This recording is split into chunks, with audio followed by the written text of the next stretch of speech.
I was there from 1991 to January 2008, 17 years. There was a lot of energy at St. John's when I arrived, and St. John's was what I would call a good citizen parish, and always had been, going back to when it was sort of a base for a lot of military personnel. But the energy was, I think, generated by that time. Right? The belong, or the well, was in place. The shop was running. There had been founded 20 years before a group for women, which was one of the things that St. John did, which no other parish did. It had a group for women, because women who weren't in the home, because the expectation until after World War II was the woman stayed at home, and these women had worked in the war effort and were single, and so that I think that was seen as a rather radical move, and also the decision to have a female warden long before other parishes. So there was this kind of energy of trying to sort of break out of the box, if you like, of a typical traditional parish. When I arrived, only the organist was openly gay, and his partner. So it was on into the 90s that the gay couples and singles began to come to St. John's, and it was planned.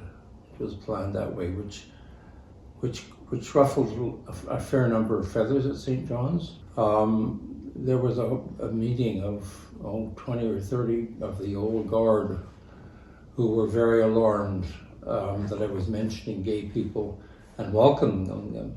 And they said, everybody's welcome at St. John's. You don't need to mention them specially.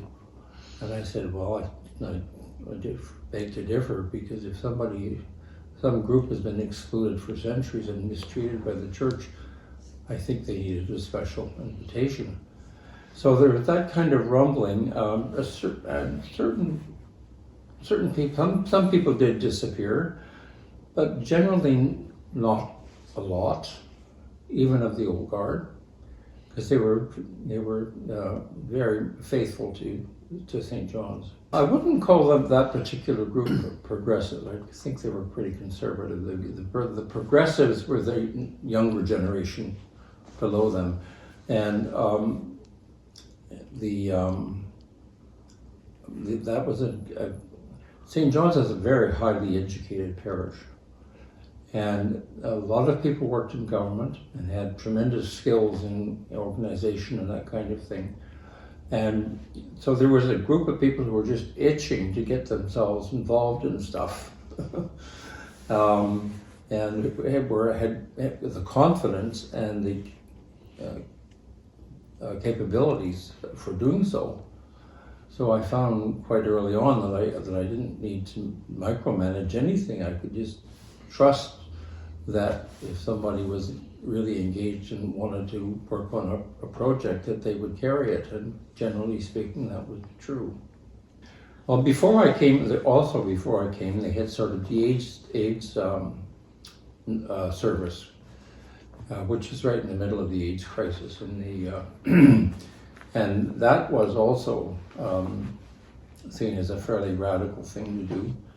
And that was a foundation to build on, because of course most of the people who came to the AIDS service, or at least a good number of them, were gay people. And so we began to do basically workshops and information sessions on gaydom, on what the experience of gay people.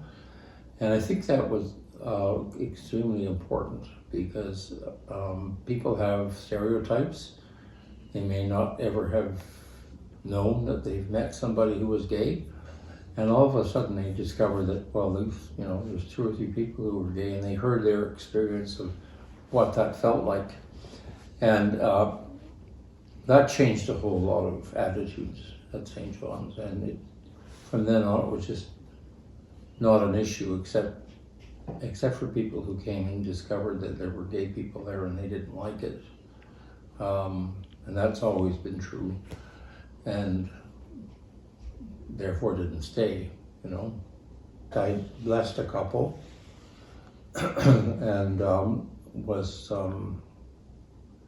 this was immediately followed by a letter from the bishop, not just to me, but to everybody, that this was not to happen. And that began a long period of communication over the years with the bishop, of letters that I sent to him, which he never answered, about the gay issue. At one point, one of the bishops came, and we invited him to come and join with the group of gay people. And he said to us, "I don't know what I would do if my son were gay." And we were appalled that would come from a bishop who didn't know what he would do if his son was gay. But fortunately, he lived in a castle far away, and so life at St. John's went on anyway. I married a couple, and one of the people was in transition. So on her driver's license, she was a he. No, the driver's license said she was a she, but she was still biologically a he. And I said, well, if the driver's license says you're a she, and so I agreed to marry the couple.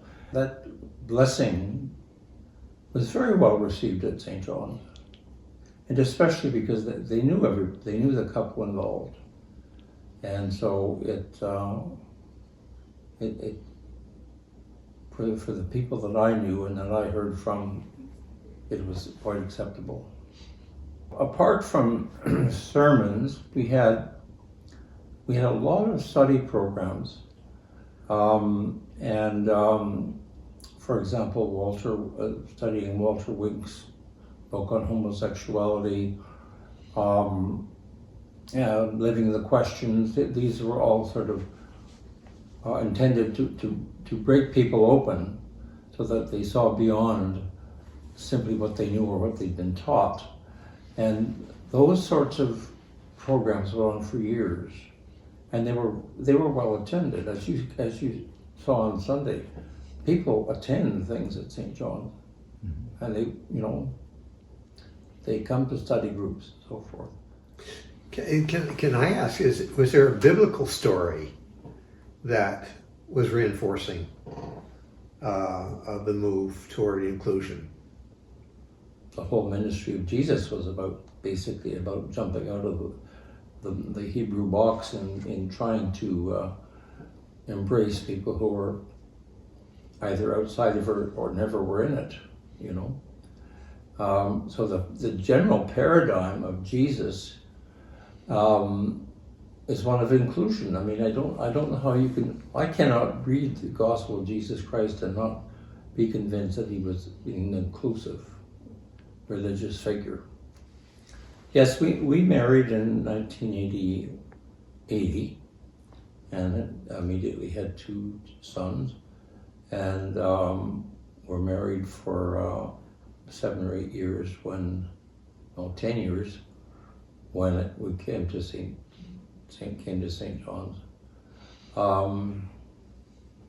That I was gay was openly recognized in our relationship at some point, not early on, shall I say. I kept saying, I can manage this. I can be gay and I can still be married. I said that for years, and it wasn't true. We sort of basically hung in there till the children were gone, if you like, and then she left, and it was the right thing for her to do because there was nothing left in the relationship for her. I think we worked fairly hard at making sure that we did not allow a hostile environment, mostly because of our children. But then we realized that was important for each of us as well. So we're still, we always were great friends. And there was a rupture there for 4 or 5 years, and now we're great friends again. I felt I did suffer pangs of feeling like a hypocrite, and because I was promoting all of this gay stuff, and yet I was did not have the courage to come forward myself and own up to what I knew was the reality, the truth about my own life. And I only did that when I left the parish. Well, my very first reaction, which lasted for several months, was a great sense of relief. I felt just so liberated that I no longer had to live this double life, so to speak, this basic hypocrisy. I never dated anyone until I met Ed. When I left St. John's, I moved to Montreal for a year, and then the Bishop of Montreal, a Bishop of Quebec, person who became the Bishop of Quebec, invited me to come and help him as his archdeacon in the office, which I did. And the very first day when I drove from Montreal to Quebec City, we went to an office in the cathedral in the morning. Was it morning? Morning prayer, right? And there he was. And I basically never took my eye off him from that point on. But that was in March, I think, and by September we were a couple. Well, I came out at age 20 in New York, and I had the 1970s experience.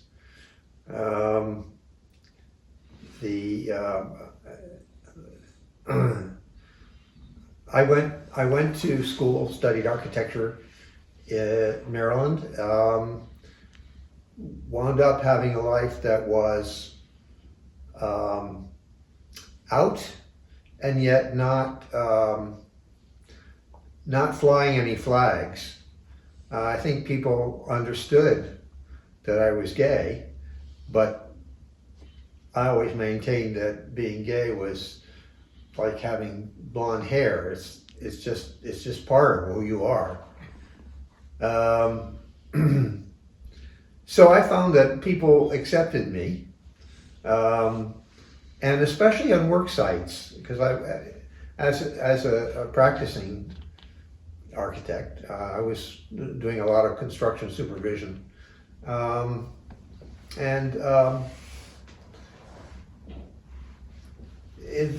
never had a problem. I never faced the kind of discrimination people talk about. I had early on challenges with family, coming to understand that I hadn't changed at all. I was always the same person. I just had another label tacked on to me. So I had a practice in Baltimore for many years. I moved up to rural Vermont. I found I fit in there. I had wonderful 16 years, the exact same years that Garth was at St. John's. I was running a nonprofit in Vermont, and never had to put any pretext on about being heterosexual. And people always took me at face value. So we met in church. I was a friend of the bishop's, and he was a friend of the bishop's, so that there was some social interaction through that office. We became friends, and just started doing things together, and that evolved over the summer months to I think both of our surprise, into something where we really wanted to live together. And part of the issue of living together was there couldn't be a double standard. He was an archdeacon. I was inclined to become an ordained deacon at the time. And the policy of the church was clear. You shouldn't live together unless you had an established plan to marry or were married. So we fairly quickly came to the conclusion that we were going to be married. And we had the complete support of the bishop in that. He couldn't officially support it. Yeah. And then the diocese hosted a reception Yeah, for us. right. And Bought the champagne. So we had a reception of about 45 people from the parish, the cathedral. And very soon after that, we were invited to Ottawa, and there were over 80 people from St. John's who hosted our reception here. And we had a third reception in Vermont with friends of mine from a prior life. So it was very interesting. But the bishop at the reception gave a toast. Right. He had this enormous bottle of champagne, which had been furnished by the diocese. And so he toasted us. And he said, "Now, I cannot officially bless you, but if I could, this is what I would say." And so then he said the blessing. And I thought it was a very, very clever way of approaching the matter. Yeah. And we had the support of the cathedral. I never had anything but a wonderful response from the folks, because I had established myself there late in 2005, and it was my family. I was going to stay there, but I knew that St. John's was there was an allure that happened that went along with Garth. Actually, we had a split opinion on what to do once we got here. I wanted to go to St. John's, and Garth said he really wanted to try some other church, but he didn't want us going off in separate directions. So I won out. Well, it became, I mean, of course I wanted to go back to St. John's, but I knew that this was the difficult thing to do. It could be difficult for any incumbent coming along. But the problem was, we had one vehicle. It's as though I'd been there all along. There were a core of people from St. John's that were visiting us in Quebec City. And so, I mean, the welcome was there. It was like going home. I do feel the basic core is where a lot of the energy and the passion comes from, which is quite infectious and brings other people in closer. That was still there. I would say that St. John's has a capacity, an amazing capacity to see who's not in the circle, to see who's victim in society, not only from the immediate surroundings, but from the media. It's a well-educated group of people who know what's going on in society, and that they would be welcomed, and certainly no one that I knew would ever call into question the fact that they were a couple, whether they were married or whether they weren't.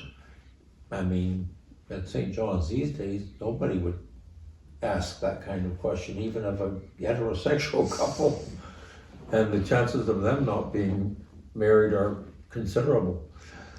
It's not a great cause. We're sort of past the stage where it's a great cause because we feel we've done that work, and that a lot of that work has been done in Canadian society.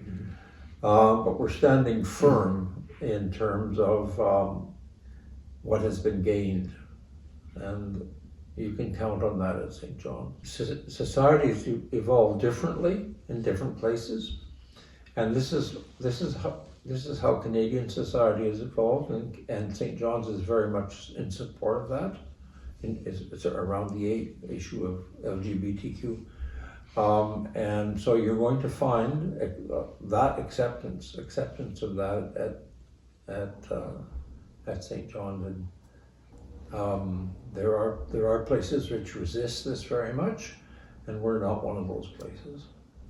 It might be good to have another study group on that issues like that, because there are a lot of new people at St. John's, and that they may be interested in that, because we're now taking for granted that they have the background, but they probably don't have the religious background or the scriptural background for that. That's one thing. Yeah, I think the other thing that comes to mind is that the acceptance is still fairly new in society, and it's still a little bit fragile. We're looking to the south now and seeing sort of a growing how fragile it is. Use of scapegoating of people who are vulnerable, and I would say that St. John's is especially attuned to vulnerability of people, and making sure that they're supported and not made to feel anxious about being who they are. My sister, who said, "Well, I don't like that when they do that land claims thing. We don't have to talk about that all the time." And I said, it's the very same issue as it was for gay people. If you don't talk about them, they're invisible. And if you don't talk about them, they're not welcome. And that's true of First Nations people as much as it is gay people. So there's many parables, and we're particularly well positioned to reach out, and to embrace that what I would call national objective of bringing about reconciliation, because I think it's one of the very key things that will happen in this country, is that kind of reconciliation. I think there's still challenges for us. When people come out of incarceration for things that we feel are terrible things that they've done, they have paid their price, and they need to be welcomed into a healthy community, and that's sometimes very painful for us to do. Welcoming people who have debilitating mental and emotional issues can be very, very difficult for a parish to do. But that's the work that's ahead of us. You have that person who comes in off the street and smells terrible. It's hard work, loving that neighbor, and realizing that they're all neighbors, is still a road before us. If I met a gay couple and they were looking for a church, I'd say that St. John's was a wonderful home, full of interesting people, and upfront about being open and accepting of everyone, and not just gay people, but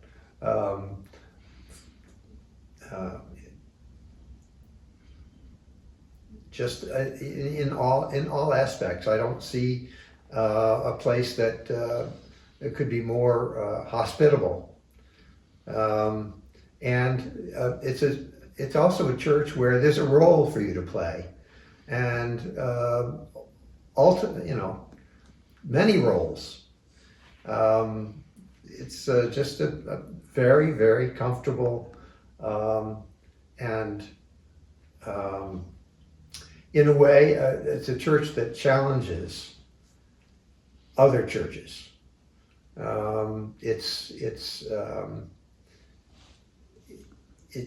a church that gives you lots of latitude to be who you are.